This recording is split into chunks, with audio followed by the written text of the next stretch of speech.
And hello, movie lovers, and welcome to the show. I have two very special guests with me. I actually, from It Doesn't Hold Up podcast, I got Stu here, I got Smith here. We're talking about hooking up some illegal cable here. But don't worry, we're going to slip our cable guy $50, and hopefully he won't stalk us for the rest of the podcast. So, with further ado, let's go on ahead. Let's get on with the show.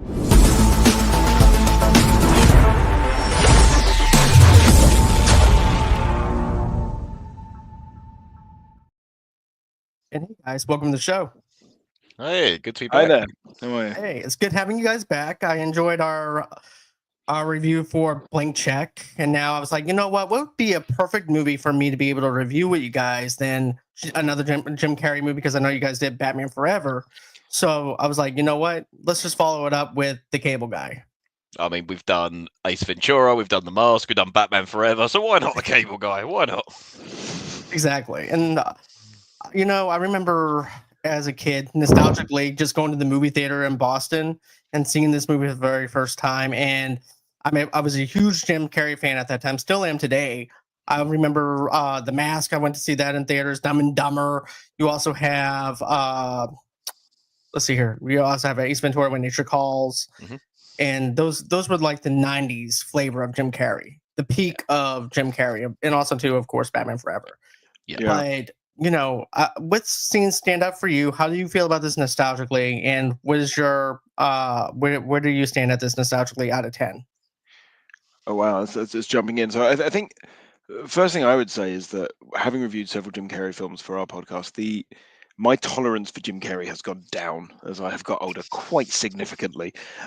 When I was younger, I loved Jim Carrey. Ace Ventura was my favorite film. I watched it all the time, and when we rewatched it, oh boy, not aged well. This, on the other hand, if I'm talking nostalgically, I never saw this at the theater. I had it on VHS, that long dead technology, and I watched it to death. So nostalgically speaking, I was really looking forward to revisiting this. It was something that I was hoping, and I was hoping upon hope that with its slightly darker, slightly edgier tone, it would be something that had held up more so than the other Jim Carrey films that we watched, and pleasantly surprised to find out that for the most part it had, and had a really good time with this. Really good time. Stu? Yeah, I was similar. So I never saw this at the cinema movie theatre. In fact, I watched it because I don't know if you did the same, John. When you got to sort of near the end of school terms, teachers didn't really give a shit, and you could just like watch, films in class. You could play board games, whatever. And it was Christmas holidays just before we broke up. I think Smith actually brought in a video of The Cable Guy, and our teacher let us watch it in class. Yeah. That was the first time I watched it. I mean, we were 12. We were age appropriate to watch it. Yeah. And I remember back then thinking this film is weird and amazing. And I've subsequently rewatched it over the years, on TV and stuff. But when I watched it recently, watched it on Satire here in the UK. I had a good time with it too. There was bits of it when I was cringing as hell, like oh god, but I think that's the point. And then there was some bits where I did laugh my ass off as well. I was like, I had a good time with this. So, John, just as a question for you, are you familiar with the UK video certification? Yeah, I know the difference between NTCS and the formats and stuff. No. I mean, so where you have PG-13 R, NC-17, do you know are you familiar with our equivalents? How do you? Okay, tell me about it, because I know a little bit about it, but not enough. Yeah, so we have U, which is universal, PG, which means parental guidance, which is basically a U, but just letting parents know there might be something a little bit tricky in there. We then have something called 12A, which I think is the equivalent of your R for the most part, which is nobody under. No, hold on. Okay, yeah. As in, people under 12 shouldn't see it, but can do if their parents take them. Okay. We then so PG-13 technically. Okay. Yeah. Okay, PG-13. We then have 15, which is nobody under 15, and 18, which is nobody under 18. We don't have R. We don't have that equivalent. Oh wow! If anything over, if anything 15 and over, you cannot see it if you are younger than that. It is absolutely no go. And a lot of stuff that's in the States sort of tends to kind of vary between 15 and 18, depending on kind of where it falls. Over here, we can actually see a rated R movie as long as we're accompanied by an adult. Yeah, not in the UK. If it's 15 or 18, and you're 12, you're shit out of luck. You're not seeing. Oh wow! Now the cable guy, as I used to be, no, actually it's changed. So in 1997, 12A came in for the release of Jurassic Park: The Lost World. They basically created 12A for Jurassic Park: The Lost World because they realized they could make an awful lot of money by selling Jurassic Park: The Lost World tickets, but they couldn't quite pass it as a PG because it was more violent than the first one. Yeah. Before that, as I recall, there was just hard 12. Yeah. And then 12 became 12A because and then 12 stopped existing. If I remember correctly, the cable guy was a PG, always has been. A parental. So, Stuart, you're shaking your head.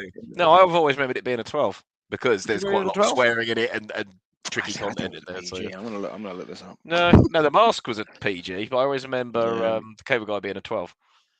Yeah. Anyway, we're going off topic here. Sorry, Yes. it's perfectly fine. But yeah, PG-13 over here in the States and stuff. So at first I thought this was rated R. I just thought maybe it had that rated R flavor to it, especially with some of the stuff in context of what they were talking about. Especially when you had the date game, not the date game, but the password game. Porno password. Yeah. Yeah. Yeah. Well, we'll talk about that in a while, but yeah. It's funny you say that. Apparently, there does exist another cut of this movie that is more R-rated. So apparently, when Ben Stiller, the director, was directing it, he would shoot things twice. He would shoot the take, which was quite fun and whatever crazy, and then he'd do one that was really dark and sinister. Like so, and what you get the end result, you get a bit of a blend of both. But there is another cut of this that's really, really dark. So somewhere out there does exist an R-rated version of the Cable Guy. And God knows what's in it. Right. I would like to actually see them re-release this and put like the director's cut and the theatrical cut on there just to see the difference of it. Definitely. But for me, as someone that enjoyed the Cable Guy and stuff like that, and it does hold a special place because this was actually the first soundtrack I ever owned on CD. Because my grandmother gave me like $15 to go over to Blockbuster. And I picked up the album. I love this CD because of the fact it had Jim Carrey singing that one song by Jefferson Airplane, and that is Somebody to Love. Yeah. So, I really was enticed with it. I was enthused with it. I had this on repeat all the time. I would have to say it's at least an 8.7 out of 10 for me, nostalgically. Where would you actually hold it for you guys, nostalgically? You go first, with. Nostalgically, I'd probably put it somewhere about an 8. An 8 out of 10, I would say. Okay. Yeah, I'd agree with that. I think so. Like, yeah, it was just as fun as I remembered it. There was nothing there that I'd forgotten or didn't enjoy again, but it was a bit more cringy than I remembered. There were huge bits that I've forgotten. My memory is terrible. So, I remember all of this movie. I'd completely forgotten Jack Black was in it. How? That's actually one of the things that I do remember was Jack Black being in it and stuff. I completely gone. The fact that he was in it. So the minute he turned up, I was like, oh, okay. Yeah. But I haven't watched because it. So it seems like back in the 90s, Jack Black just showed up and stuff that you didn't even expect. Like I Still Know What You Did Last Summer and stuff like that. So you didn't expect it. Well, it's before it was before he was properly famous. Yeah. Yeah, it was before he started getting that high paid check and stuff like that, and of course with his band and things like that. Yeah, which of course the other member of Tenacious D is in this film as well. Carl Gass is at the end the guy that picks up the book. That was him. Okay, I didn't know that. Okay. Yeah. But yeah, and then I would have to say this is probably Jim Carrey's least quotable movie because every single other movie is very quotable. This one I would have to say is the least quotable for me, as in like if it holds up to something where you can actually say, "Hey, want a legal cable?" and then it goes, "No, if you get a legal cable, da da da da." But there's no quotable stuff that actually holds within my memory bank to where I'm like, I quote this movie, quote it every day or something. Yeah, I mean, the way you said Stephen with the lisp. I remember like Stephen like that. That's probably it's probably the only thing I could quote it from. Sorry, Smith. I couldn't quote anything from Jim Carrey. What I could quote and have quoted many, many times over the year is Ben Stiller going, "I think he was Asian." That is stuck in there, and that won't come out. Yeah. Oh my God, my brother's been shot. That's quite funny. But yeah, guys, let's go ahead. Now that we actually talked about this movie nostalgically, now we're going to remove the nostalgia by stripping it down scene by scene. So let's go on ahead and let's do it. So, ladies and gentlemen, boys and girls, and socially awkward cable installers everywhere, welcome to another episode of Movie Lovers Night. Today, we're talking about a movie that made us all fear answering the door, The Cable Guy. That's right, the 1996 comedy that proved sometimes free cable comes with a side of pure insanity. This movie had us questioning everything. Do I really need cable? Should I befriend the guy who installs it? And most importantly, what exactly is wrong with Jim Carrey lisping? Karaoke loving medieval times obsessed stalker. Let's not forget about Matthew Broderick, just trying to live his best life, but instead he gets roped into a friendship with more clingy than a wet sock. I just want to hang out, no big deal. Man, this movie is like if a single white female in Dumb and Dumber had a weird unhinged baby with a satellite dish on its head. And so grab your remotes, steal some free HBO, and prepare for a deep dive into one of Jim Carrey's most underrated and most uncomfortably hilarious performance. Let's get Cable Guy crazy. So, scene 1. After a failed marriage proposal to his girlfriend, Robin Harris, Stephen M. Koufax moves into his own apartment, taking advice from his friend, Rick, played by Jack Black. Stephen bribes the cable guy, earning Chip Douglas to give him free movie channels, which he does. Chip gets Steven to hang out with him the next day and makes him one of his preferred customers. So let's talk about this. I love the credits at the opening. It's like nostalgia now, but it was actually more present time during the 90s.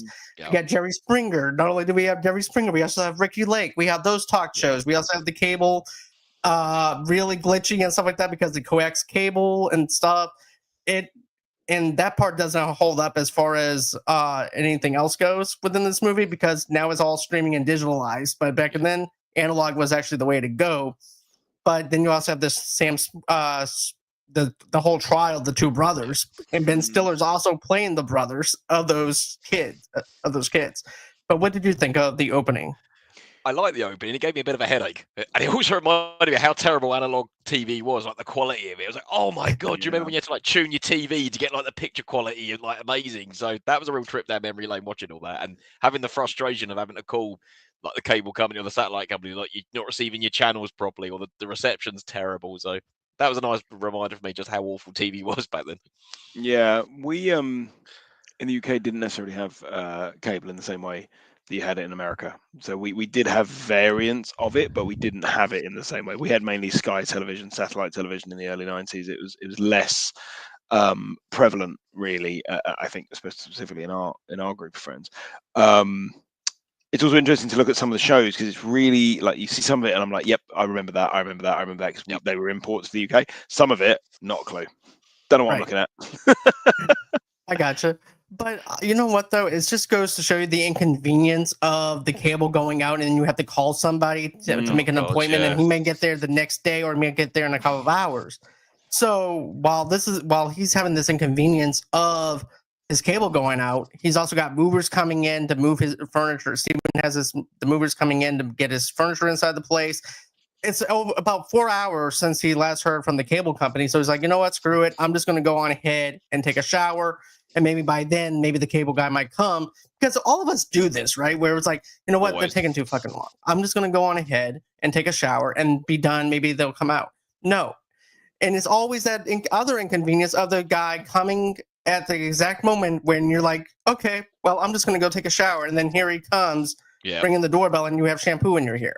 So it's very reminiscent to the fact that it's something that we would do. Still happens to me now. I can't really relate to the shampoo point, but you know, I take your point around the yeah, it's interesting that opening. Well, it's interesting in the opening credits as well. Where you see they have the first clips of Ben Stiller as one of the brothers who kind of just seeded in there before it gets into the proper like breakdown of what's going on with that.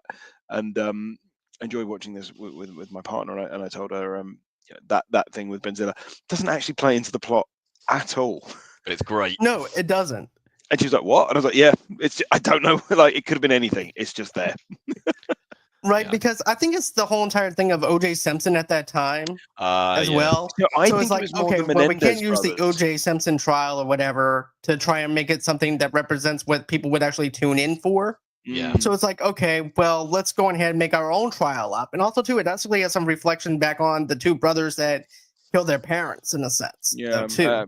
The Menendez brothers. Yeah, the Mendez brothers. So I was thinking at that kind of context. Because they also had the famous phone call that was played as part of their court trial, where they were basically accusing sort of an ethnic minority of committing the crime, and it's very, very similar to the Asian call that he makes later on. It's very similar. It's like, okay, I see what you're doing. And also, just going back to when the cable guy arrives. Now, it's going to be a spoiler for everyone, but there is a big plot hole with this because he's called the cable company to come and install his cable and sort it out. But then the plot twist later on is Chip Douglas doesn't work for the cable company anymore. So it's like, how did he intercept the job? Like, he called the cable company, they sent someone out. How did he end up getting the job if he didn't work for the cable company anymore? That bugged the shit out of me. Well, what I was thinking was, and I was also thinking that same long line now, compared to where I was when I was a kid believing in this. But what I was thinking was, okay, well, we already know he hacks the phone lines. True. He's a bit of a stalker. So that could be, yeah. But the whole fact too, he also has his cable company truck. So it's like, how does he still have a van and he's still able to operate under that? That's true. Yeah. I will say, just very early doors, as well, I've just forgotten, I've forgotten bits of this film, but one of the things that really stood out to me is just how good Matthew Broderick is at playing that slightly nebbish everyman. Like, he's just quite a likable screen presence. Mm-hmm. You see him like, okay, I sympathize with you. I understand exactly where you're coming from. Yep. Same here. I definitely like how Matthew is actually playing the narrative of this straight edge guy. Is like, you know what? He's going through a bad breakup. His life is not going the way it needs to go, or anything like that. Even whenever he calls up Jack Black, he's like, "So how's it going, man?" He goes, it sucks." He goes, "But it is what it is." And it's like, look, man, don't call her or anything, because he's also being clinging himself to his own, because he also proposed to this woman. We also don't know how long him and her were together or anything when he proposed. True. Yeah. So we don't know if he's been with her for a year or whatever. But it got her to where she actually had to take a break from Steven. So we don't know how long they were together. So it makes me wonder. I was like, okay, maybe he's being too clinging himself, just as Chip is also being clingy to Steven. That's true. Yeah. The thing that I thought was strange as well was that she doesn't say, "Oh, I'm breaking up with you." It's like, "Oh, we need to take a break." But I'm like, but he's had to move out and get a whole new apartment. He's probably had to sign a lease for 6 months or something like that. He's got a lot of expense just doing that. What I didn't understand is, why did he just move in with his parents for a while or something? Yeah. Why go through all this extra expense of getting your own place?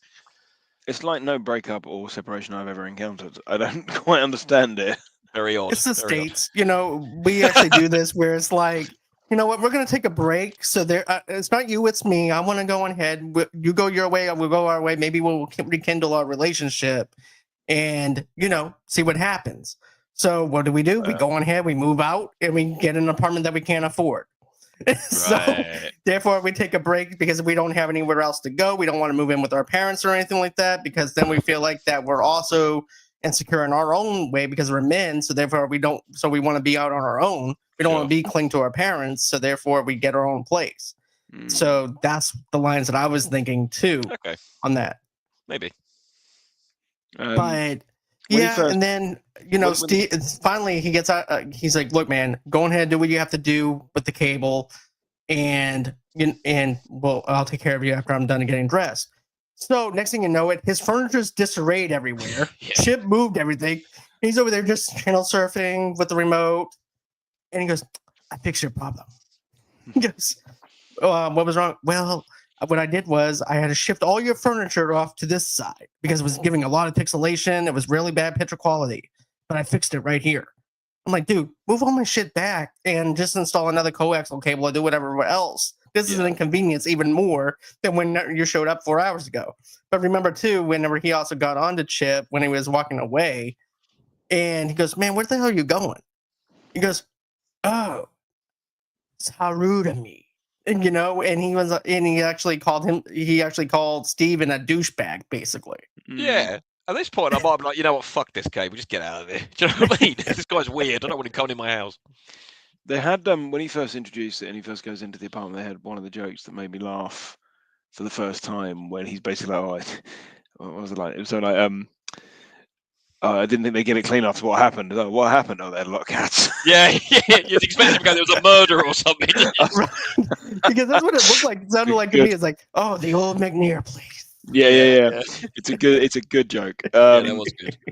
Also, I do like the fact that he's presented as a weirdo from minute one. Like, there is no sort of, unlike other Jim Carrey projects, where he's presented as just being like, you're meant to find this guy charming or funny. No, you're meant to find him weird. You're meant to find him overbearing, and he is. And it's the perfect outlet for that kind of brand of comedy that Jim Carrey has, that kind of very high energy mugging. Because if you met someone like that in real life, you wouldn't think they're the coolest guy I've ever met. You'd think, who the fuck is this idiot? And can I get him away from me really quickly? Yeah. Exactly. So it's great. It's also like there is, and I know, like Stu, you mentioned that there is a darker cut of this out there, and there's a darker intention to it out there, and it gets referenced later in the film as well. But there is, it's almost like a horror setup in its pure premise of a stalker kind of latching themselves onto you. There's a film with Daniel Craig and Rhys Ifans called Enduring Love. I don't know if you've ever seen that film. It's kind of like a comedy version of that, or more likely in the bit that's referenced later in one of the montages, Play Misty for Me, the Clint Eastwood film, where he plays a DJ that gets stalked by somebody. You see a clip of it later in the film, and it's like, okay, this is a comedy take on what is in reality quite a horrifying premise. But it's also just been brought to life in real life instead of a movie, so therefore you even feel more of a threat with Chip, because you definitely feel like there's just something not right with this guy. Yeah. Absolutely. And it's interesting that they've done it because normally with these films, with stalker films, you have either, and again, Enduring Love did this, but you have either a man stalking a woman or a woman stalking a man. The fact that it's sort of done as a sort of a man stalking another man for nothing more than friendship is a slightly interesting take on it. It's also a kind of a weird morality play as well, in that the reason this happens is because he tries to bribe him to give him free cable. And it's like, you've broken the law, you've transgressed in some way, and this is going to bring horrible consequences to you. All because of Jack Black's advice. He goes, hey, look, why don't you bribe the cable guy? Give him $50. Man, I don't think I can handle that. And then he's like, man, totally do it. I do it everybody does it all the time. You can't be proven or anything. Just go ahead and do it.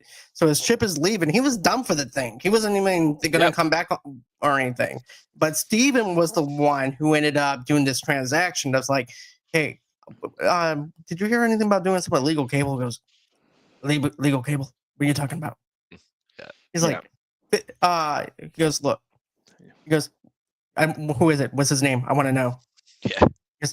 He goes, I'm just jerking your chain. He goes, and then he winds up giving him the money to do the legal cable hookup, stuff like that. So if it was for that transaction, Steven would have been okay. His whole entire love life would be okay. He wouldn't have to initiate this whole entire thing that's going to be happening later on. I don't know. I do wonder, when he was going out the door, he still might have said something like, "Oh, maybe I'll show you that dish sometimes." And so it still might have happened, even if he hadn't gave him the free cable. But no, I take your points with it. It's probably like repaying the debt. I've given you this, now you have to give me this. You know, right? And he's like, "Well, maybe one day I'll come out and I'll take you out on the wave of the information highway." That's it. Yeah. And then Steven's like, "Okay, sure, not a problem." And he's just brushing the guy off, but he's taking it to heart, right? So he's actually thinking, okay, well, yeah, now I have a friend. I have Steven. I don't know what I would do in that situation. Like, I am very, very British, right? I don't like being rude to people. So I would probably end up going, yeah, cool. Yeah, fine. Let's do it like that. But probably just never answer the guy's text or answer the door. You know, but just Here's a question for you being in the US. The whole free cable thing, would that actually work? Was that a thing? I know some people that did it with DirecTV, where they actually took the cards and they would actually give them free cable based on those ID chips. Okay. And it got to that point where they actually had to do something a little bit different with the DirecTV boxes and stuff. Okay. And then, but with the coaxial cables and stuff like that, or with that kind of cable company, I'm not 100% sure if they would actually do that or not, but jeopardizing your own job to satisfy one customer. It feels like you'd be able to tell that someone was getting those channels that they weren't paying for. It doesn't seem like it feels like it'd be a month. If it's a paid service, it feels like it'd be a monthly subscription type deal, not just, one flat fee and you get the movie channels. Well, I don't know. I had a guy come to my house recently to install a new satellite box because my box broke and I had to have a new one. And when he came in, he went, I'm just going to give you the movie and the sports channels for free for 3 months. And I was like, okay, cool, thanks. Yeah, But luckily, I didn't become his friend, so it was fine. He just Right, left. exactly. So now we have the next scene where Chip takes Steven to the satellite dish responsible for sending out television signals. Steven tells his problems with Robin to Chip, who advises him to admit his faults to Robin and invite her to watch Sleepless in Seattle. Steven takes Chip's advice and Robin agrees to watch the movie with him. So this is the thing that I don't get, because they're taking a ride on the information highway, which is taking him to the satellite. And he gives us this whole entire run around and goes, you can play Mortal Kombat with a friend in China. Then you can surf the web here. You know what I'm saying? And then there's laying on the satellite dish. Like I'm best thinking to friends. myself, are people's cables messed up right now because they're laying on the satellite dish? Yeah. How easy is it to access this thing? Why is it not all like, fenced off and You'd think there'd padlocked be and whatever? security. Yeah. Right.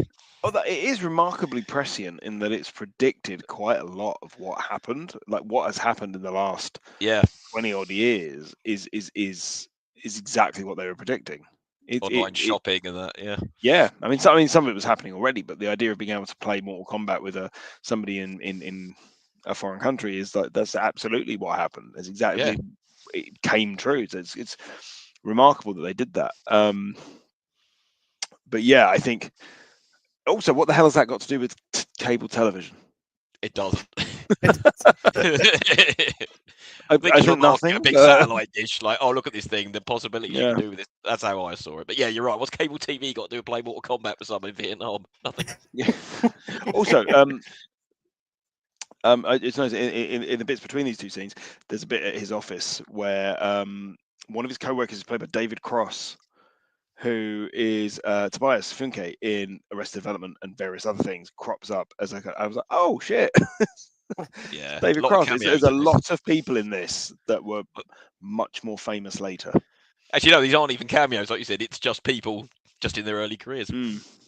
That's pretty cool that Ben Stiller was able to get them at this low of pay rate as well and give them jobs to do.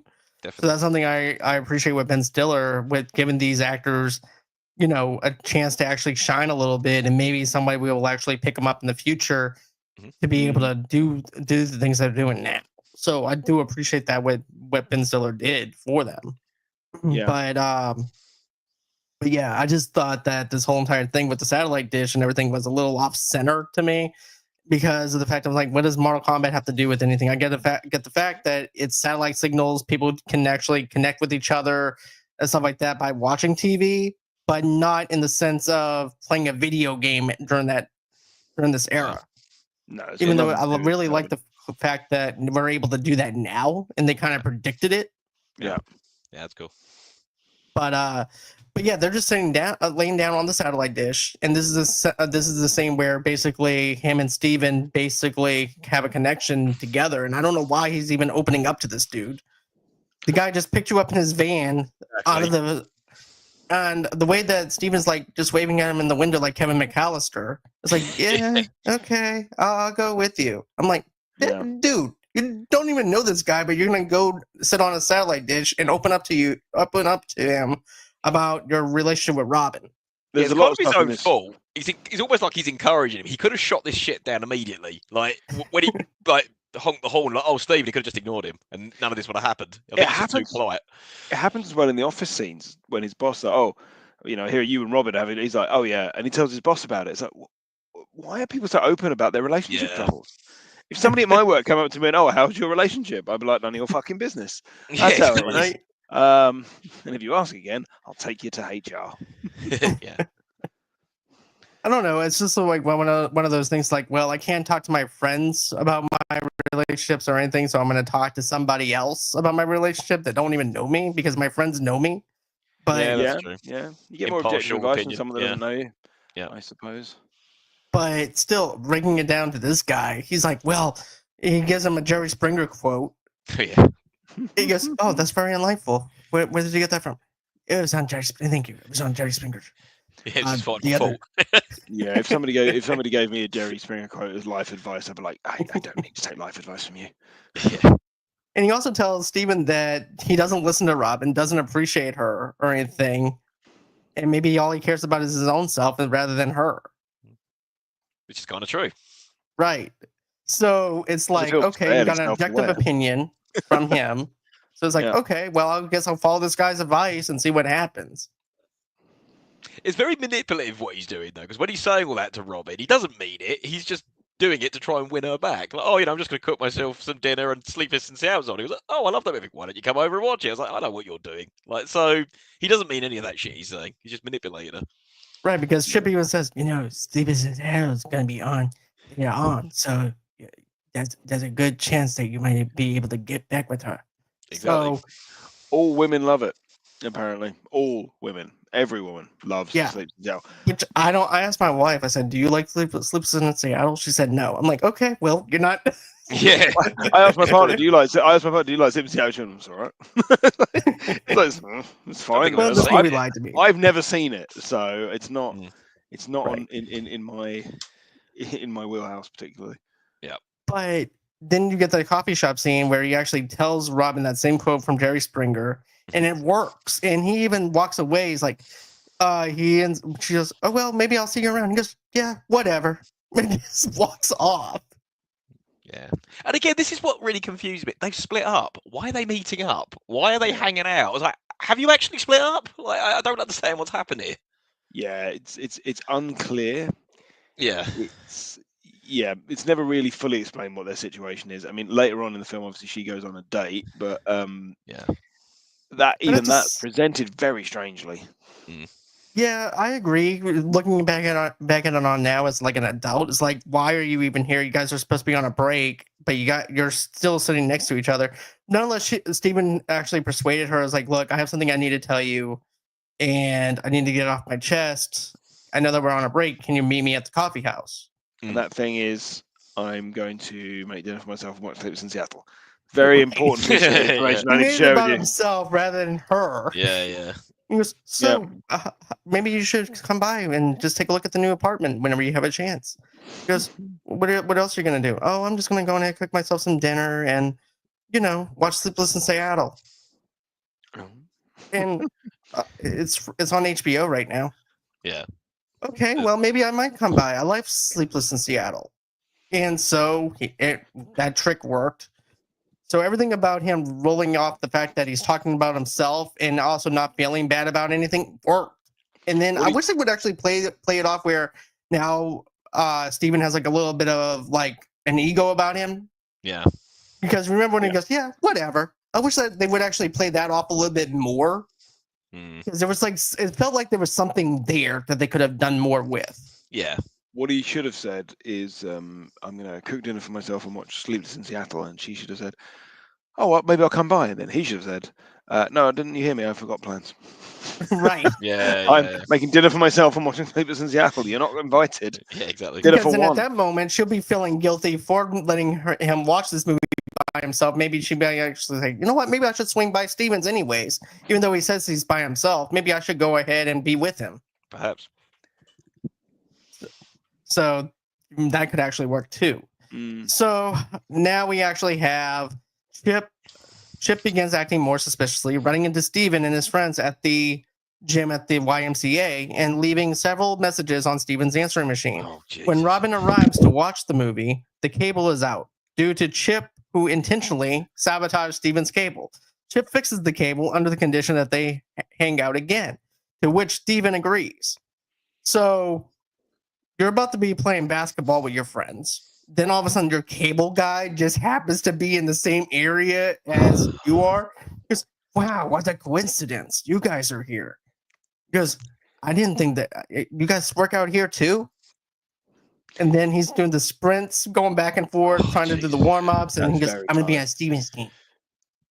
It's very funny. The warm-ups, just the back and forth running is very, very funny. That really stuck in my memory. I don't know if anybody else thought this, but I was like, oh, Jim Carrey's in very good shape in this. Yeah, I thought that. Yeah, size of him. But like this bit, you can forgive. All right, Stephen went out for like a man date with him to go with the dish, or like whatever. Okay, but like after this bit, he should have had like absolutely nothing to do with him. He's acting like a weirdo. He hurts Jack Black, like completely ruins their game. He starts saying, "Oh, this isn't the way friends talk to each other." At this point, I'd be checking out. "No, fuck this, please, just leave me alone. You're really, really weird, and I don't like this." Because then further on, when Robin comes around and the cable goes out, he goes, "Oh, a friend of mine, he's the cable guy," and I'm like, "You've just referred to him as a friend." So I think Stephen's just as guilty. He's encouraging him, right? He really shouldn't be. Yeah.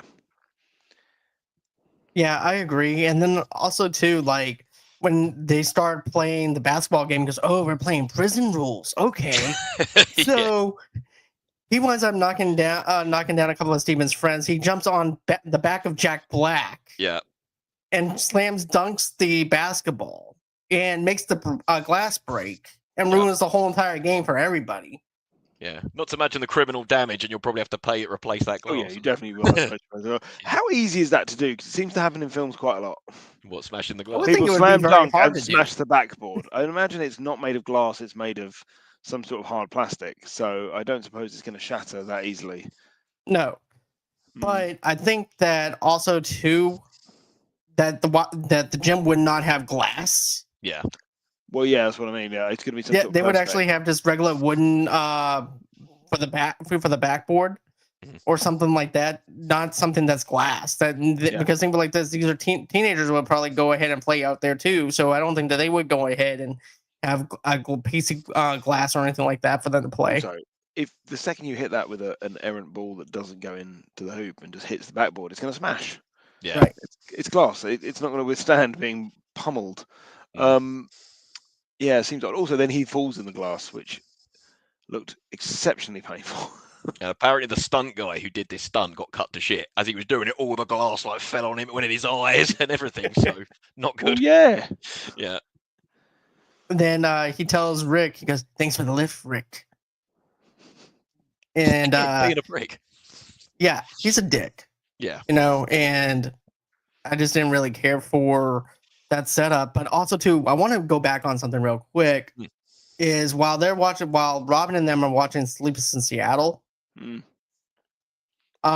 there you have Chip who is who's watching Sleepless in Seattle in his van, as if he's watching it with Steven and his girlfriend, and then he also flashes back to childhood where his mother is going to happy hour because she wants to get Chip a brother. So sad.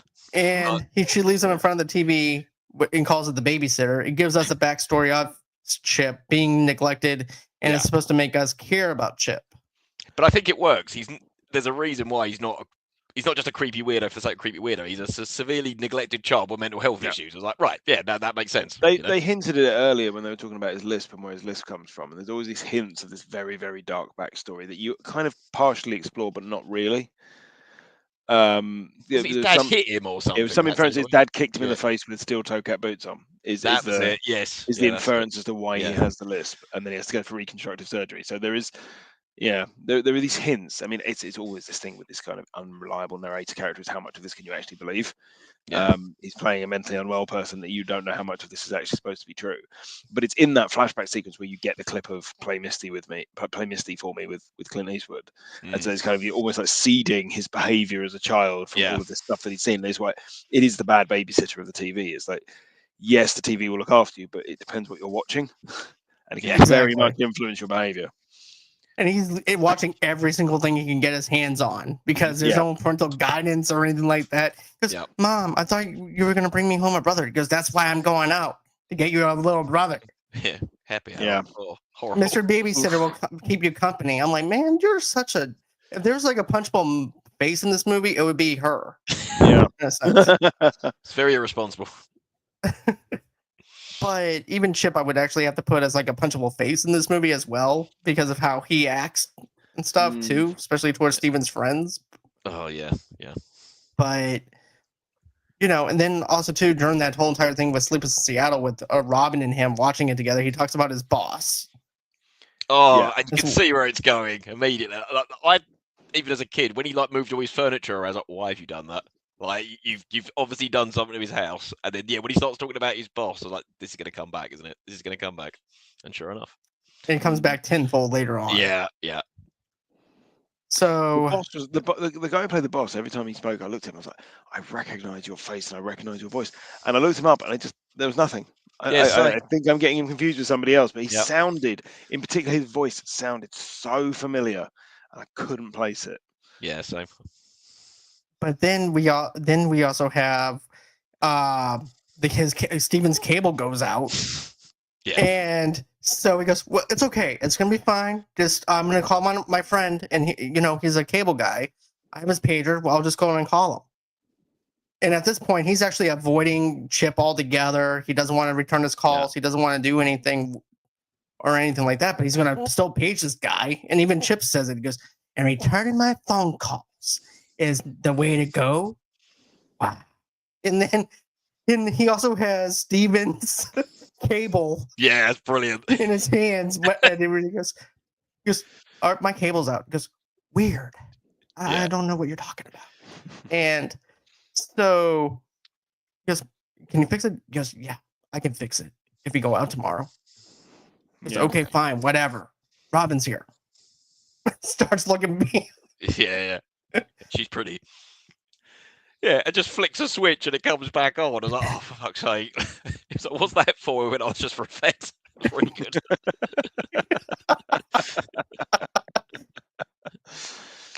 This film does have some very good lines. I really love his lines though, where he with the like, who's told you about legal cable? I'll juice you up.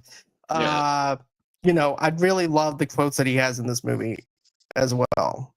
I don't think it's necessarily the most quotable film in the world, as you said earlier, but it is funny. Like it does have some very good lines. There is a keen eye for comedy here, and it's a keen eye for dark comedy, which I appreciate, and I think is why it's because it's slightly more adult. And you were right, Stu. I did check; it was a 12 in the UK.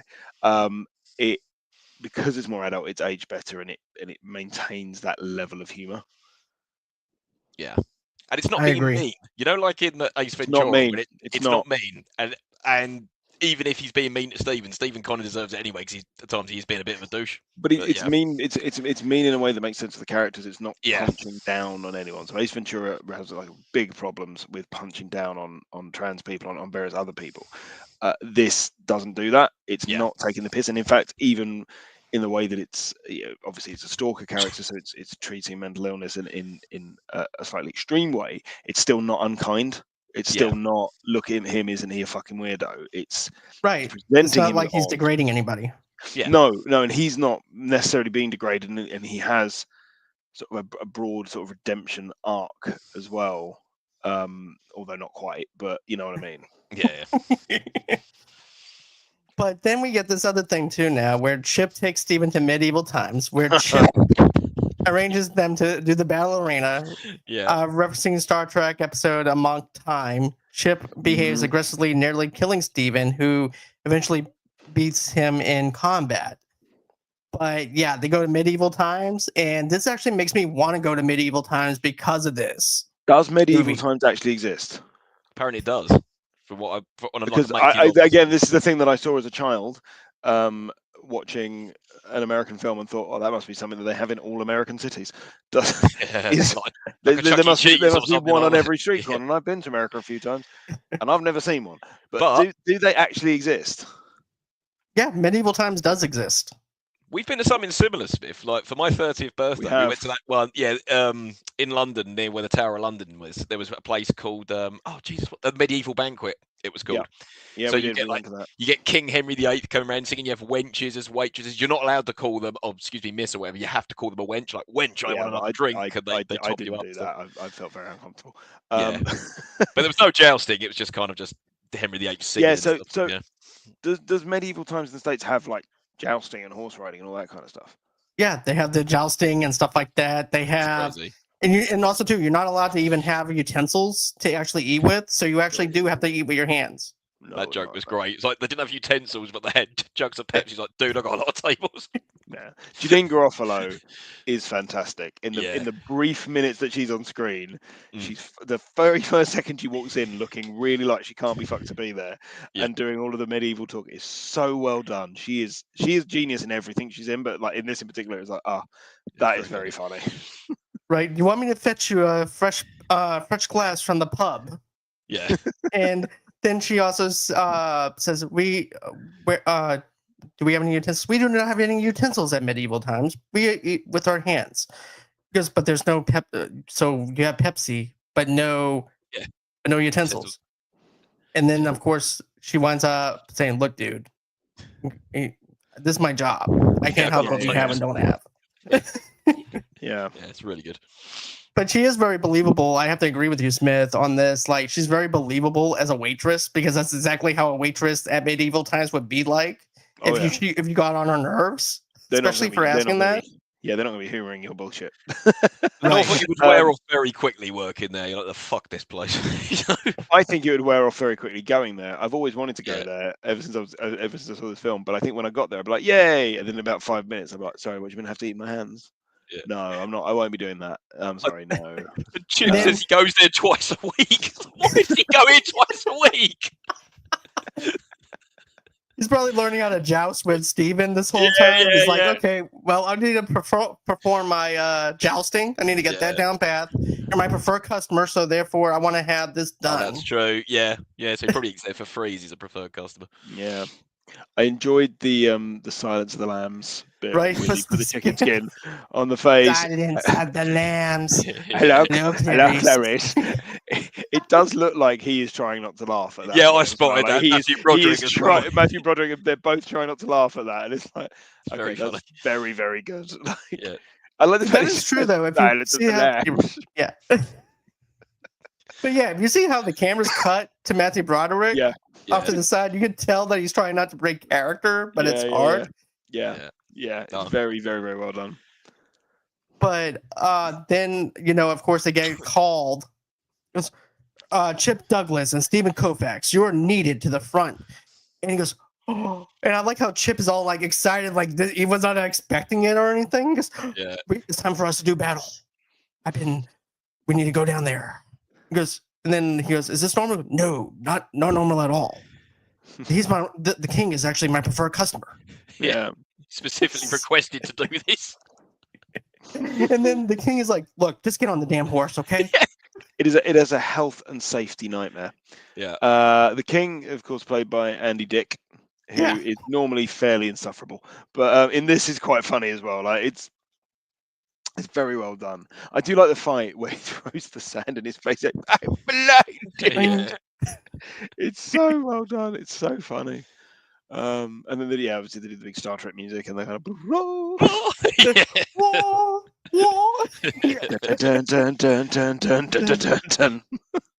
and he slashes at him as well. Like you could have killed him. That is a health and safety nightmare. Yeah. Right? Those because instruments should be blunt. Is it safe? Absolutely not. Yeah. Does that not then happen? But he even realizes how dangerous it is once his clothes starts getting, once that sword winds up slicing a part of his clothes. He's okay, I could die. I don't know why he didn't just go back to the table. Fuck this. Right. Because even at the beginning of this, right, guys, it's like, are they going to train us how to do it? No, you're not going to be training. This is the training. Yeah. So I mean, like health and safety nightmare, that would never happen. I assume in medieval times that does not happen generally, as people are not allowed to get up there and take part. No, professionals actually do this, not the audience. Otherwise, that's well, makes me want to go slightly. Makes me want to go slightly less. Could you imagine the ER being crowded with people and somebody winds up losing an arm or whatever? It's like another fucking night over fucking medieval times. Yeah. All dressed in costume, everything. Oh, here we go. Medieval times have let the public take a go again. Yeah. Like medieval times? Yeah, we know. Over here. There's just a line for medieval people who eat at medieval times. But yeah, I thought that scene was actually pretty funny. I still laugh at it every single time with the Silence of the Lambs bit. I do wind up saying Silence of the Lambs, and I always wind up doing Hello Clarice. I always do those two lines just to try and get some laughs out of my friends, just to see what their response is, just to do random shit to them. Yeah. I wouldn't put chicken skin all over my face though. That'd be very greasy and horrible. Yeah. When they arrive, eat skin. So just eat the skin. Come on, don't be a wimp. Best bit. So now we're getting into this other part now, where it's even more creepier, because at this time and everything, you're thinking, okay, that's going to be okay with Steven and him kind of being friends, because they kind of bonded with that whole entire, you know, medieval times type of thing, to where maybe his guard will be down a little bit. Just as you think that you can actually drop your guard a little bit, he does something else off center, and after he gets done popping his back. And everything in Steven's home, Chip reveals that he installed an expensive home theater system in his living room. Chip and Steven later host a party, and with Chip's help, Steven sleeps with Heather, who later Chip reveals is a prostitute, and Steven throws Chip out. See, I don't know why he didn't throw Chip out once he saw it. He'd installed all that entertainment system. Like, what, you've got access to my house? I would just get the fuck out immediately. Like, even then, he's still entertaining this guy's behaviour. It's like, why? He's been in your house. You get out while I go and change all the locks. Yeah, right. I'm gonna call a locksmith. How about that? Yeah, this was the film that introduced me to the song by Jefferson Airplane. I'd never heard it before this film, and I love that song. Same here. I never heard it either up until that point either. Yeah. And I heard it, I was like, must go and seek that out. And I heard the original, and now it's like, it's on my playlist. It's like, it's in rotation. It's a great piece of music. It is a good song. And Jim Carrey's not a bad singer either. He does a fair lot. I mean, he's doing a weird sort of vibrato thing with his voice, but it's still very, it's still very well performed. Well, yeah, he's still keeping within the whole entire beat and rhythm of the song. Yeah, he's not got a bad singing voice. In the mask, he sings as well. So when he's singing, "My name is Cuban Pete, I'm the king of the rum." Yeah. And he's got a good voice then as well. He's a good dancer. He's a good singer. So yeah, very talented. Also, sorry, go on ahead, Smith. I'm sorry. No, you crack on. Okay, so remember whenever he tells him, because did you get this? How did you get in my house? I had a key. And he goes, how else do you think I was going to get this in? So he's like, look, I cannot accept this. Right? Because he's like, look, I cannot accept this or anything. This is way too expensive for me. I'm not going to accept this entertainment center. You're going to have to take this back. He goes, okay, well, it was for our preferred customer. So I'm going to have to get him to take it back. Is it okay if we go ahead and let it stay here for a couple of days until I can get the person to take it back? And so he's like, okay, not a problem. I just want the shit out. I don't care. I'll do anything just to get rid of it. Yeah. And so while that's happening, he calls Robin. Robin's going to go out on a date. And he goes, well, I thought you said that we were going to be seeing other people.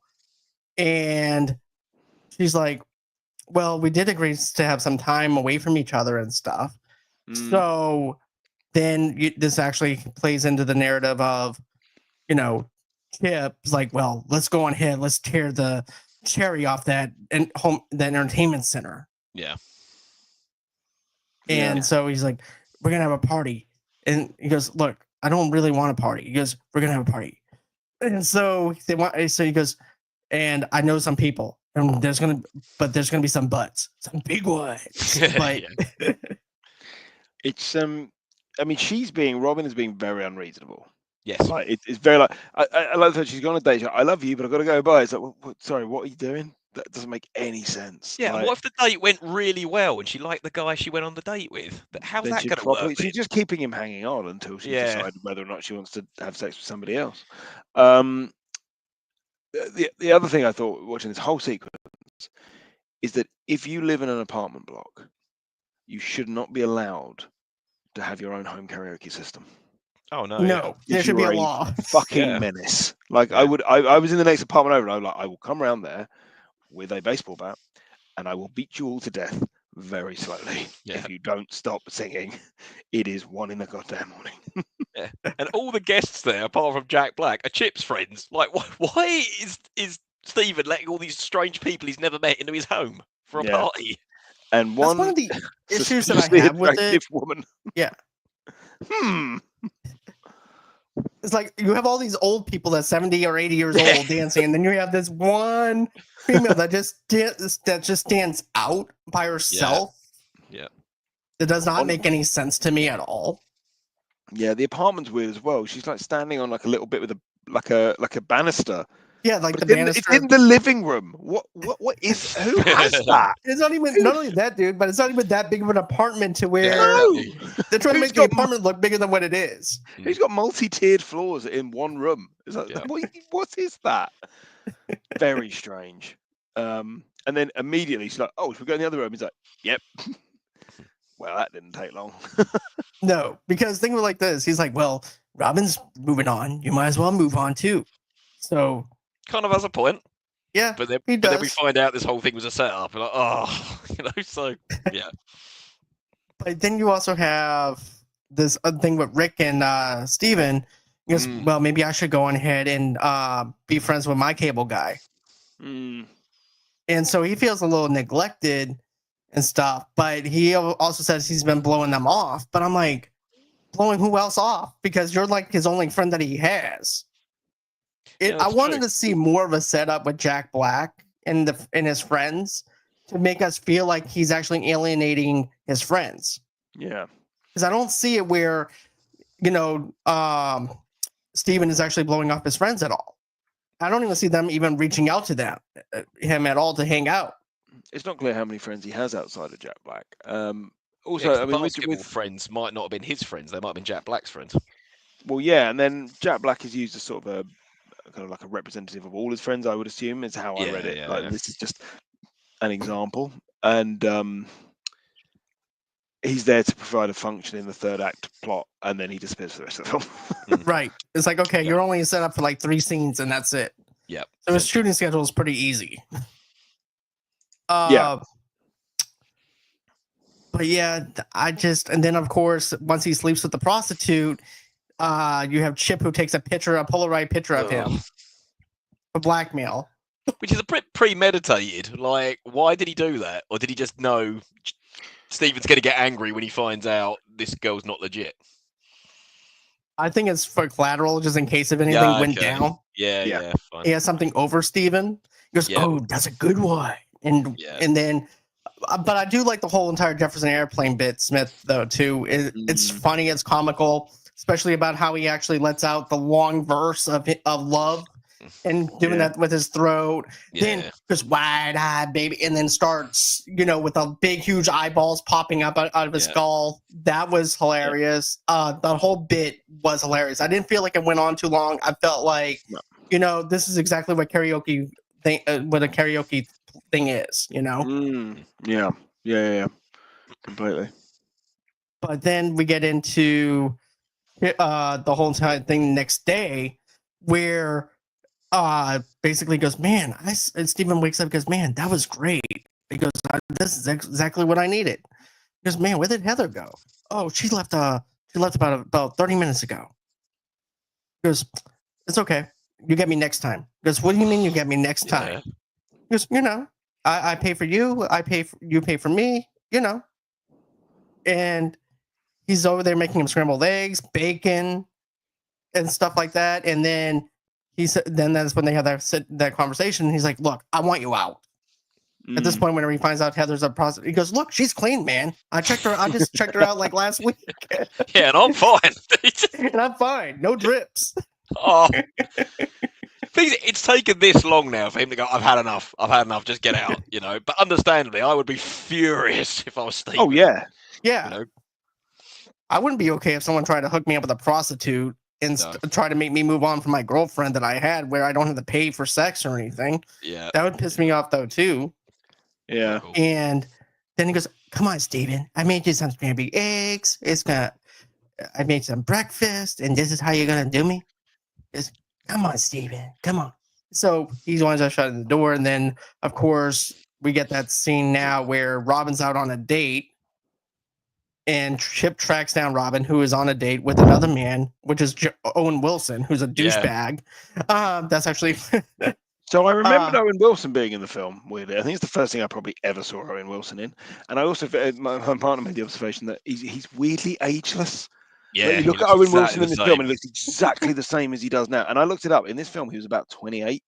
Yeah. So he's younger considerably than I am now. But he looks older. He looks like he could be in his mid-30s. But he now still looks like he could be in his mid-30s. Yep. Exactly. The dude does not age at all. No, but And he always plays the same character in every movie. Yeah, he just go, wow, oh, what's going on with the chicken? Yeah. It's really obsessed with that chicken. He's really obsessed with that flipping chicken. It's Yeah. So what do you do? What do you hold that pen for 1 minute? I really Why want did to he know even what you ask? do. He asks, and he goes, "Yeah, I'm going to the toilet." Why did he ask? And you can definitely tell that Robin's not enjoying the date. So Yeah. even if, let's say, for instance, that Chip doesn't show up, there's a chance that it would be good for Steven because of the fact the guy's a douche. Yeah. You wouldn't have to worry with that. I wonder if this scene would have been better if Owen Wilson was actually a nice guy and she was having a nice date, and then Chip beats the shit out of him. You know, well, but the fact you have to make him a dickhead, because otherwise, it's weird, right? You sort of make him a dickhead so it's funny that Chip beats him up, but Chip is still not being presented as a good guy. yeah, You're still meant to think that he's going too far and he's weird, but it has to be done for comedy. So you can't have him be just like a super nice guy that gets beaten up, because that's not funny. yeah, that's mean. That's Right. mean. So he has to be a dick. He has to sort of have it coming. Yeah. Not that I think anybody has it coming to be physically assaulted just because they've been a bit rude Yeah, to wait staff. I mean, don't be rude to wait staff. but he was No. probably going to beat him up even if he was a nice guy. That was the whole point. He wanted him Yeah. to stay away from Robin. Right, just to go on ahead and put Steven back on the map to where Yeah. him and Steven can be friends again. So he was trying to look out for his own interest, not Steven's. He was just trying to beat up this guy so the way she would take him back, and therefore he can be on Steven's good graces. Exactly. This is all it was. But I like how Chip walks in there. He looks like the Unabomber, but also he looks like Freddie Mercury. Yeah, I thought the Freddie same Mercury. Freddie Yeah. Mercury. Freddie Mercury. So could you imagine, like, if you had to actually ID this guy, it's like, what does he look like? Well, he looks like Freddie Mercury. Yeah. Yeah. When you get the news report later on, the sketch artist impression is really funny. And Steven's looking at it like, pretty good. Because even Steven's like, is that Chip or is it not Chip? Yeah, because yeah, the way he exactly. looks. He's like, it doesn't matter. But I also like how he winds up taking basically you have Chip, he winds up taking the guy who's actually, puts the water on for people and gives them shampoo, soap and stuff for their hands. And he gives them like $100 and tells them to go take a break. Yep. And then Which he he would beats the never snot do. out of them. Yeah. Oh, I think you could do that. Well, if I said to the flunky, I £20, get out. think you could bribe somebody with $100. I think you get $100. Give me 5 minutes. All right, They okay. probably would. All right, I'm sure that they don't get paid much. It's like, you know what I mean? So it's like, Couple of bucks. yeah, I'll take $100. This is my they're payday. I'll take. They're definitely on minimum wage.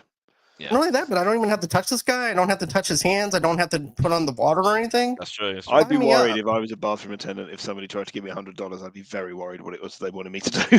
Yeah. And if it turned out it was just to go outside, I'd be like, absolutely. I thought this was going to get weird quick. Right? And I'd have But let I it. also like it.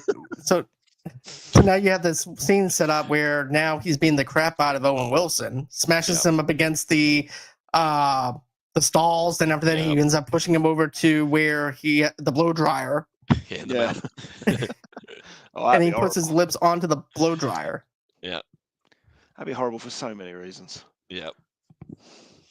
And then after that, it shows him getting rushed to the ER. And we're told he can't speak anymore or something. God knows what he done. Busted his voice box or something. That's what happens if you put a hairdryer down somebody's Oh mouth. yeah. Okay, that makes more sense now. Yeah. So after that happens, Chip severely. So later he upgrades Robin's cable. Chip upgrades Robin's cable, saying that it was on Steven, and Robin decides to get back together as a result. So installing illegal cable for your ex and acting like you're paying for it actually turns people on. Okay. The funniest line of this movie happens during this scene for me. I couldn't stop laughing. Like Chip tries to bond with Robin, and he says about, I asked someone to marry me, but we took some time out, but she's not with us anymore. He goes, whatever you do, don't go bungee jumping in Mexico. They don't have the same regulations. And I was dying with laughter at that scene. Me too. Because It's he actually very, was talking very about funny. her, but instead he made it about him. Yeah. So, It's just Excellent. that line. They just don't have the regulations. It's so funny. It's the bit where he's like crawling around in the air ducts, and then he kind of just drops down into the pantry, and he almost falls on his ass. That is so funny. The way he just kind of rescues it. It's very, very good. But and he's spying on Robin because he sees her birthmark, doesn't he? Yeah, he sees her birthmark, sneaks up to. Now this is actually very creepy. Yeah. As well, it has like an Norman Bates kind of feel to it. Yeah. Yeah, and I'm like, okay, this dude's way off on the edge here. I would have a problem if someone actually looked at my wife's birthmark if she had one, and someone saying something like that. It's things that people might have done in the 90s, perhaps when people felt more safe. I don't know. And B, things that people, especially women, only do in films, which is let a strange man into your house with absolutely no reason for him being there because he says he knows your boyfriend. That, like, if somebody knocked at my door and my partner was, and said, "Oh, Mike's arranged for this to happen, so like, or Smith's arranged for this to happen, can I come in?" She would be like, "Absolutely fucking not." First thing you should do is close the door, call me to check that it was true. If it was true, then maybe, but it wouldn't be like, "Oh yeah, sure, come in. Why don't you just go nosing around in my flat? I'm gonna go somewhere else and just get changed." Exactly, because that's actually how I felt too. I was like, well, don't you want to call your ex-boyfriend who supposedly paid for your cable to make sure that what he's saying is actually true? Because you don't know Chip. All he did was poke his eyes at you for like 5 seconds, so you don't even know this guy. Exactly. Or anything. Is it sort of also making or making a bit of commentary about American sort of entertainment culture, in that, you know, giving somebody free cable at the time is considered this exceptionally romantic gesture, and that's brilliant, that's wonderful. It's like, really? I mean, it's like in the modern equivalent of getting somebody a Netflix subscription as a present. Yeah. You shouldn't have. Cheers. That's all right. I'm not. Oh, I will go out with you. You've bought me Netflix. Well, what sucks now is you can't even share the same account or anything with the person that you bought Netflix with. So therefore, forget about that. Yep. But also, too, this also brings me back to my high school days, right? Where, you know, you have MTV and you're thinking that this girl's going to hook up with you because you have MTV, because you get to watch a concert or something. It's like, what are you doing? Oh, I'm just watching MTV. If you want to, just come on over. You know, but it's equivalent to that. But I never knew someone that got hot and turned on for getting cable. No. Or anything. No. It's my equivalent of ringing somebody up going, I've got Sky Television. When I was 13, like, if you want to come over and watch an episode of Star Trek: The Next Generation, be my guest. But so now we have this. After that happens, we actually have Steven tells Chip. Okay, let's see. Steven tells Chip that they cannot be friends, which hurts Chip, which gets Chip on a series of vengeful acts. He gets Steven arrested for possession of stolen property, although Steven is released on bail. Yeah, this scene didn't really make sense to me, right? He tells him, right, don't want to be your friend anymore, so this is the part we're going to get the sinister Chip. So Chip has spoken to his preferred cop friend to get Steven arrested. I was like, but what evidence have you got? And who did you steal that from? Like, none of that's really clear. Where was the entertainment stuff from? How was it stolen? How has he proven Steven? I don't know. And also, surely that cop would have known that Chip gave it to him. I don't know. There's a lot of plot but as a preferred customer, you're just doing him a favor. Oh, I see. I'll give you free cable if you arrest this guy. Go on, go arrest this guy. Right, it's like bribery. Instead of money, you get cable. Yeah, okay, fine. Yeah, now it's making more sense. The actor. But the funny thing is, it also makes the cop look like an accomplice as well, because he was there. No, but I think he is. I think that's the point. The actor playing the cop is Charles Napier, who's been in loads of stuff since like the 1970s. I thought he's very recognizable. He's in Austin Austin Powers as well, roughly around about this time. But he's been in. He started off in all the old Russ Meyer stuff in the 1970s, like Fast and Furious and all that kind of stuff.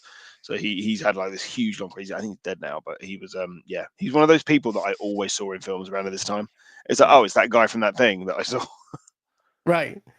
But I agree with with Stu though on this though too, is like, you know, it's like the cop is there inside the place. He also knows that he at the party as well. He's like, how the hell do I know that this is stolen stuff unless Steven winds up admittedly telling Chip himself that it was stolen. Yeah. That'll be the only way. I think that the cop knows that it's not stolen. It's not stolen. I think it's been given to Chip, who gives it to Matthew Broderick, and he's just saying to the cop, pretending this is stolen. I'm telling you this is stolen. Oh, okay. Yeah, It's a setup. It's that not makes more stolen. sense. But what makes me interested, it takes a little while until Stephen loses his job. You think at this point the cops busted in and arresting Stephen, that'd be enough for them to be like, right, well, you're fired, or you're on extended leave of absence until your investigation. Well, not until you're convicted. You can't fire someone if they're under suspicion. That's a employment tribunal waiting to happen. Don't know. Doesn't look very good though when a cop storm your office and arrest you in front of everyone. Yeah, the time it happened to me. I mean, oh no, I've said that.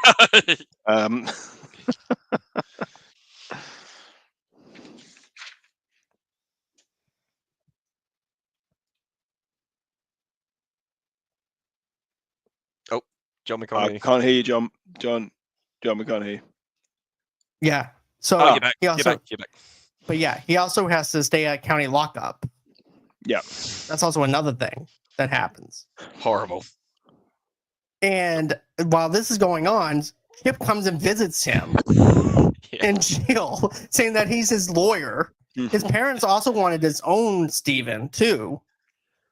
So he's like, "Look, why did you take such extravagant gifts?" He goes, "I don't know. I wish I didn't. I wish I didn't take these extravagant gifts or anything.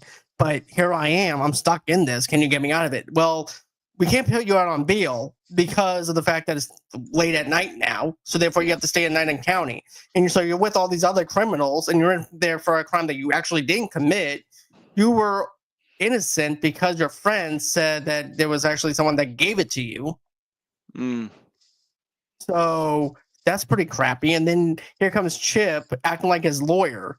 He goes, "Oh, Stevie," and he puts his chest to the glass. Midnight and then all the Express. other inmates are over there making kissy eyes at him, eye contact at him. Yeah, I remember that scene very well. It's very funny. "Oh, Billy." Yeah. But yeah. And then after he gets bailed out, that's actually the next day. I wish they would actually show how many days later. Yeah. With this. And there's no payoff. It never comes back round again that he got arrested. No. No. It doesn't really need to, because this is one of those 90s comedy films that's pretty kind of A to B to C, right? It's got quite a clean, straightforward narrative. You put stuff in there just to be funny. You put it in there just to show escalation. Not everything needs to be resolved. Yeah, fair enough.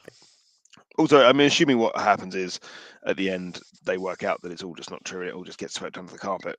Yeah, trial just gets thrown out. Never happens. Right, exactly. So it doesn't need to actually come full circle or anything. Yeah. It is what it is. It's just the next couple of days or whatever. Now we actually have, during a dinner with Stephen's family and Robin, Stephen is horrified to see Chip in attendance. Stephen tells him to leave, but Chip tells him to play along or he will show everyone the picture of Stephen with that prostitute. Now, this doesn't make any sense. Why did Robin invite Chip to this dinner? Why? Yeah. Doesn't make any sense whatsoever. And why would the parents go along with it? Why would the rest of the family go along with it? Why would they let this person they've never met, who is dressed suspiciously like Mr. Rogers, into their house? No, more like Norman Bates. Yeah. Norman Bates by way of Mr. Rogers is the cardigan. Yeah. Right. But yeah, I thought that's too, Smith. I'm like, why would these parents go with them? What? And they don't even know him, but they're defending him, especially with everything that's going. He's also weird. He's behaving weirdly. It's almost like they're all being held hostage by this escaped psychiatric patient who's come into their home. Like, we'll have to play along, or he might kill us all. Yeah. Right. He's clearly unhinged. But what for you, Stu? What do you think? All of this is so cringy. It's probably the scene I hate the most in this movie. I'm just like, got my head in my hands, and he's making them play porno password. I'm like, no, stop. And then I noticed throughout all this, Bob Odenkirk is in this. Oh shit, it's Bob Odenkirk. Yeah. It's his brother. Odenkirk, sorry. Yeah. Better Call Saul. Yeah, but I didn't remember he was in this at all. I saw him on the credits. I was like, oh shit, Bob Odenkirk's in this film.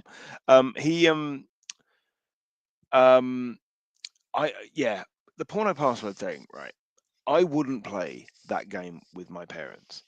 I wouldn't play that game in the same city as my parents. No. I wouldn't want them anywhere near me if I was playing that game. That is not a game that I would play. I wouldn't play that game with friends. It's weird. It's a weird game. And if a stranger in your home who you've only met that day suggests it, you just tell that person politely to leave. Yeah, I don't know why they all go along with this and think it's a great idea. Right? And then, you have that thing because the password is foreskin. And then it keeps on getting weirder and weirder. He goes, Robin showed me a picture of her, showed me her birthmark. Yeah, It's so hot. Steven winds up punching him, rightfully so. Absolutely. Long time coming. But here's the thing: even if he had the picture of Heather, the prostitute, here's the thing: Robin went on a date with some other random guy. And that picture, it's not that incriminating. It's just him being like that. It's not like there's a picture of them both naked in a bed. He could have just said, "Oh, we were dancing at the party." He could have just said something like that. Right. But yeah, you're right. She went on a date. It was like, well, you've got no grounds to be angry whatsoever. Yeah. Yeah. And they were supposed to be on a break, so there's regardless. It's a very odd. So I love the fact it's found out. Oh, just don't be such a stick in the mud. It's like, no. Why do you want to say nipple in front of your son? It's weird. Don't be doing it. He keeps on saying like center, and then he said breast, and then penis. I wouldn't want to play. I mean, also Robin's there. If they're on a break, why is Robin going for dinner with him and his family? No, they've got back together at this point. Oh, they've got back together at this point. Oh, yeah. Yeah, because shortly before that, that's when he tells Chip a couple of scenes ago, "Look, I'm back with Robin now. I don't want to be your friend anymore. Go away." Oh, yeah. Sorry. Yeah. And he even tells. I like how he also breaks it down to him too. He's like, "Look, I don't have any more room for friends." And I like how Chip is like, "What do you mean? What are you talking about?" He goes, I don't want to be your friend. Which is a horrible thing to hear. But yeah, right? That's the truth. Wow. I wouldn't know. Straight shooter, huh? I thought that this was actually a cringy scene out of all of it. Oh, yeah. To be honest with you, with the whole password thing, I thought that was very cringy. Yeah. And then everybody thinks that Steven's the asshole because he punches him, and then Chip winds up walking out the door. Yeah, you're going to pay for this now. So now we're getting into the climax of it all, though. After doing some investigating, Rick tells Steven that Chip has been fired from the cable company for stalking customers and uses the name of television characters as alias, as Chip calls Steven that night, telling him that he's paying Robin a visit. Steven tracks them down to the satellite dish where Chip holds Robin hostage. So you have fake names. You have George Jetson. You also have my three sons. And I like how Jack Black goes, my three sons. Yeah. And Steven's like, what are you talking about? Ernie and Chip Douglas. Yeah. So, is My Three Sons a particularly big show, or was it a particularly big show in the US at the time? Because we did not get it over here. So, not only would I not the 60s. Okay. Okay. So not only like an old rerun. I would not have been able to guess that he was named after a TV character. I mean, Chip Douglas sounds like a made-up name, but I wouldn't have guessed it was based on it. Would American audiences have known pretty early doors that was the name of a TV character? My age group at that time wouldn't. Okay. But someone that's like my mom's age would. The only reason how I know that TV series or that sitcom was because my mom introduced me to that TV series before this. So that's how I got the reference. If she didn't introduce me to with TV Land and stuff like that with these old sitcoms, I would not have known what My Three Sons were. But George Jetson, that's pretty much made up. Yeah, George Jetson, I would have. I caught that one. That I know. And even Ricky Ricardo and stuff too. That's Ricky Ricardo, Lucille Ball. Yeah. Yeah. No. So yeah. Come on, if you're working for a cable company and somebody says, "Oh, what's your name?" "Oh, TV references." I'm like, "Okay, dude, you made up some shit. You're not who you say you are." Yeah. It's like saying your name Indiana Jones or something like that. Right? What's your name? Indiana. What's your last name? Jones. Sure. What's your name? Then you have this Terminator 2? Yeah. Terminator 2. Run out. Yeah, my name's Terminator 2. Last name, Judgment Day. Yeah. Or John Connor. Yeah. Yeah. But then you also have that whole entire thing where Steven can't sleep. He's having nightmares with about Chip. He goes, cable guy. Keeps knocking on the door. He goes, okay, well, I guess I'll be leaving now. Bye.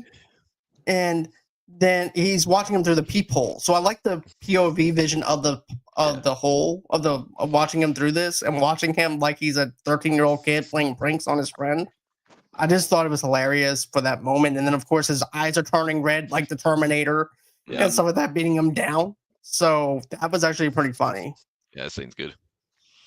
What's weird about that scene is that it's not even Jim Carrey being that much more manic than he is usually. Yeah, I thought Right. It's not like Same he's this energy. great big it's not this great big sort of grotesque version of the character. It's pretty much just Jim Carrey. Just with some crazy eyes. That's it. Yeah. But then now we get this other part where where basically you have Steven, he shows up at Robin's house and his neighbor says, oh, she's with some guy named Chip. He said something about going on the information highway. I wrote down there, thank you, conveniently informed neighbor. How did you overhear any of that? Yeah. Do you know where she is? No. However, I did overhear that she's with a man called Chip and they're going to do this exact thing. And I why don't is know where. But why has Robin agreed to this as well? Again, Chip...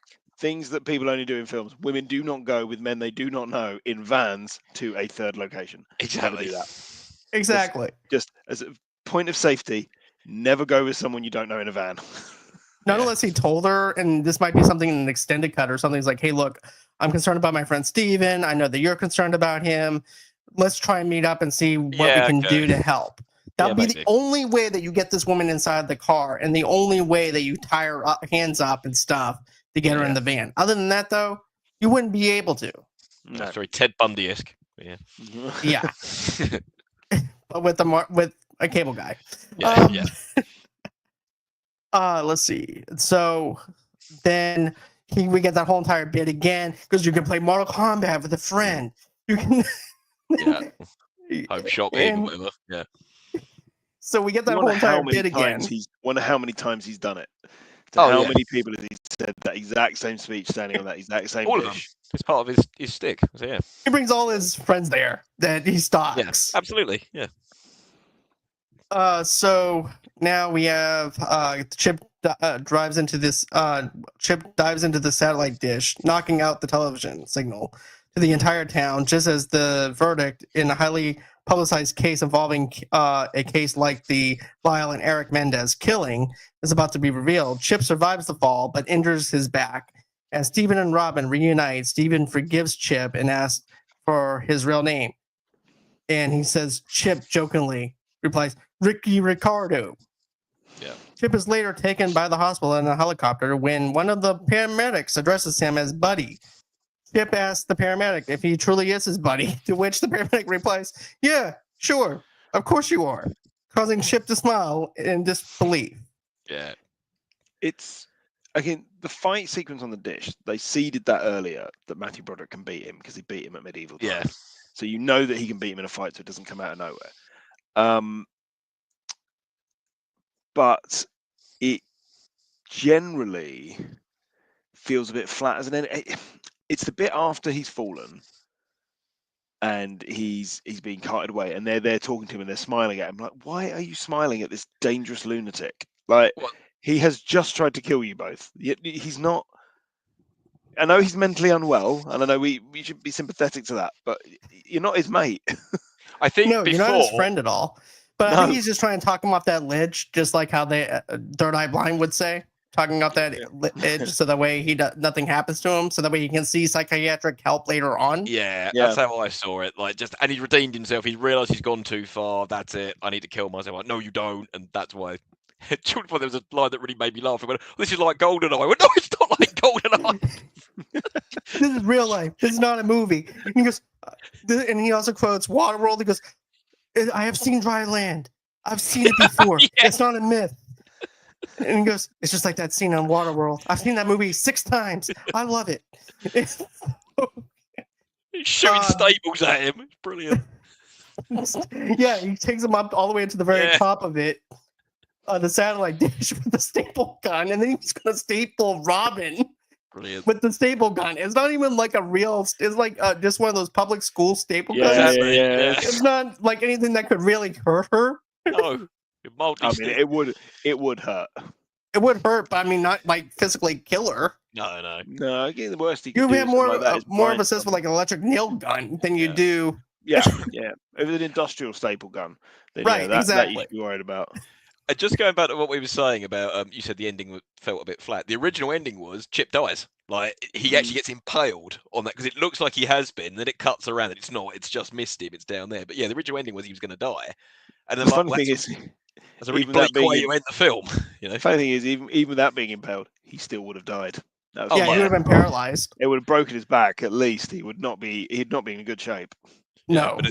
But then there's that great gag. We're about to find out if Stan killed his brother Stan. It all gets cut out, and yeah, Cold Gas just picks up the book and goes, and we never find Somebody's out. got to kill the babysitter. Yeah, jumps off. Oh, and we missed a bit out earlier on when they've dramatised the whole killing, and it's Eric Roberts playing Stan. And right. saying, you've always been a Brilliant. crybaby. That is brilliant. He is so good in that. Yeah. Eric Roberts is one of those actors that knows how to take the piss out of himself. Yeah. I think Yeah, generally and with then this- whenever he falls on the disc, he goes, "Car 54, Car 54, where are you?" Yeah. Car 50. And that's also another reference to an old TV series, Car 54, where are you? Yes, yeah. Again, it's one of those things that I'm aware of it. It's like My Three Sons. I know the name, in the same way that I know the name of Three's Company, and actually the theme tune to Three's Company, but I've never seen a single episode of it. I've seen As Three's in- Company. I've seen episodes of Three's Company, but never Never think of Car 54, where are you? No, I've never seen Car 54. Where are you? I've seen Hogan's Heroes because it was on TV one night when I was in Florida, and I just watched about 5 episodes of it in a row and thought, that's all right. Yeah, I feel the same way about Hogan's Heroes too. I've actually felt like it was boring. So It's and I alright. knew a friend of mine that loved it. I'm like, I'll pass. It's more interesting to hear how the lead actor died. It's all very unsavory. Anyway, it's weird actually. I was thinking about this, like this film generally, and it comes down to that point about it being mean, and the point about that it's not. Have you ever seen a film called My Super Ex-Girlfriend? Yeah, I've heard of I it. know of it. Yeah, the Uma Thurman one. the Uma Thurman one. So that's got it shares a little bit of DNA with it in that Luke Wilson goes out with Uma Thurman. They then break up. She becomes a bit of a stalker, but she's a superhero. That's sort of the general premise of the film. But the humor in it is so crass, so sexual, and so unpleasant that I turned it off after about 25 minutes. Because I was like, I can't watch this film. And actually, this type of film, The Cable Guy in particular, plays with similar themes, but does it in a way that happened in the sort of mid-90s, where even if it's off color, it's still generally less objectionable than stuff that came out in like the early 2000s. So you're getting there, but it's not quite tipped over into this is disgusting. And I think in the way that it treats everything up to the end, it does it with a fairly even hand.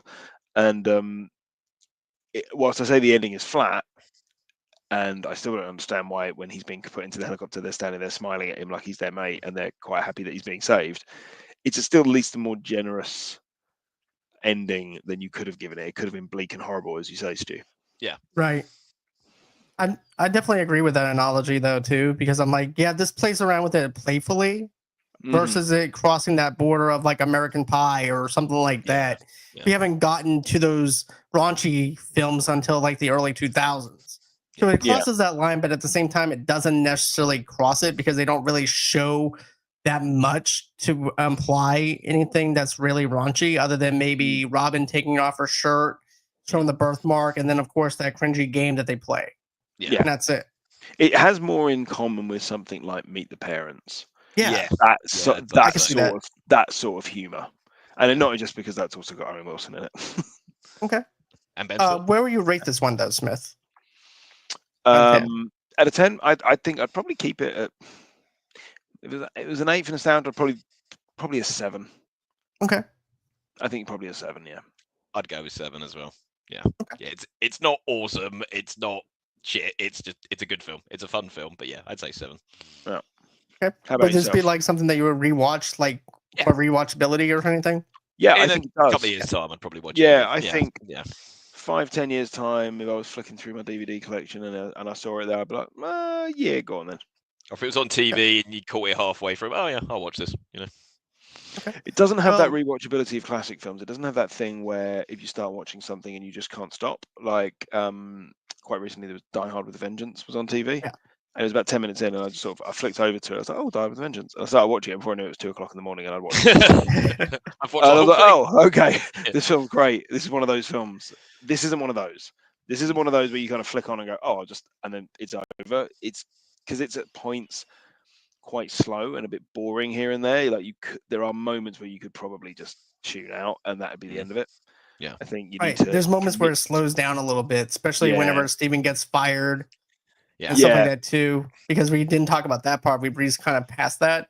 But he gets fired for the stuff that he said with Robin and stuff. Yeah. About his boss. But still, it kind of slows down. Would you get fired for that? It's a private conversation where you're telling your girlfriend or friend or whatever that your boss is a dick. Like, would you get fired for that? Employment tribunal waiting to happen. You could sue the company for wrongful dismissal. Yeah. But also too, you also accidentally send it out to all the computers. Yeah, but you'd be able to quite easily prove, I think, with digital audit technology these days that you didn't do that wasn't accidentally you. Yeah, I think you'd probably be able to have them up against the wall for unfair dismissal. What you'd have to deal with probably is if you did get fired, if you did do that, you didn't get fired, is that your boss would hate you and your career would be completely bollocks. That's more realistic. You wouldn't be getting a promotion anytime soon. You'd have to leave because you'd be back in the mailroom. You'd have no prospects whatsoever. Now I don't know what American employment law is like. It might be, it almost certainly is harder. But anyway. Okay. We digress. We digress. So for me, I like this movie. I still will rewatch it and stuff like that. It does slow down and then it speeds back up in the middle of the movie and stuff. I still quote some of the stuff that's today, but it's not as quotable as some movies. But that I'm gonna probably bring it down to at least a 7.5 for me, just because of the fact that I can basically turn this on and put it on as background noise and still know what's going on with the film. Yeah, definitely. And it's so that's actually my non-nostalgic self as an adult now looking at it through the modern eyes. We also rated this. So that's everything that we wanted to talk about as far as the cable guy goes. But guys, thank you so much for joining me for this episode. I'm glad that you guys came back on. Pleasure. Thank you for having us. Absolutely. Thank you for having us. Always a pleasure. It's a pleasure as always to have you guys here. Go ahead and tell everybody about your podcast and what you guys are doing and what new episode that you guys have coming out. Sure, yeah. So we are the It Doesn't Hold Up podcast. We review stuff from our childhood as adults and see if it's still good, whether that's a movie, TV show, video game, cartoon, whatever else. The next episode we got coming up is E.T. So we flipped it on its head. Like, that is a beloved classic that everyone loves, but it was a movie that Smith never loved as a child. So he wants to try and see if as an adult, if he now likes it as an adult. So we're doing something a little different. But you can reach us on Apple Podcasts, Spotify. We are on YouTube. We're also on Instagram. And you can reach us on email as well at doesn'tholduppodcast@gmail.com. But we are on all social medias and all good places you find podcasts and YouTube as well. All right. So let's see here. I actually have Beth coming on March 6th at 8 o'clock Central Time, 9 o'clock Eastern Time, talking about The Outsiders. That's the 1983 movie with Ralph Macchio. We're going to be talking about that. I also have another matter of fact, Rossie and I are going to be reviewing Nosferatu, the new Nosferatu movie. So we are doing something a little bit different. We're going to be reviewing something that is in 2024 versus 1994. So I would I'd strongly thumbs up Nosferatu. Yes, it was very good. It's a very good film, I have to say. But then I'm also going to do a first time watch of Copland. So that's not going to be a scene by scene review for that. So that's my first time seeing Copland and stuff for the very first time. So no scene by scene, but still we're going to talk about that. And a matter of fact, I have that coming out. We're going to be shooting that on March 17th at 8 o'clock Central Time, 9 o'clock Eastern Time. Guys, thank you so much for joining me once again. I do appreciate this so much. Don't forget to like, don't forget to subscribe. Also, to visit my friends over at the Unfiltered Studios podcast. We have the Sleevy G show there. We also have the Stupid History Minute over there. We also have hypnosis or whatever. I forgot the name of the show. But yeah, we have her over there. I can't even say the word now today. But yeah, we have her. We also have Pedals of Support. We also have the Beep. If you don't know who the Beep is, he'll be Finding Your Way podcast. So that's everywhere here at Movie Lovers Unite and Unfiltered Studios. And always until next time, have a great and safe day, and we'll catch you guys on the next one.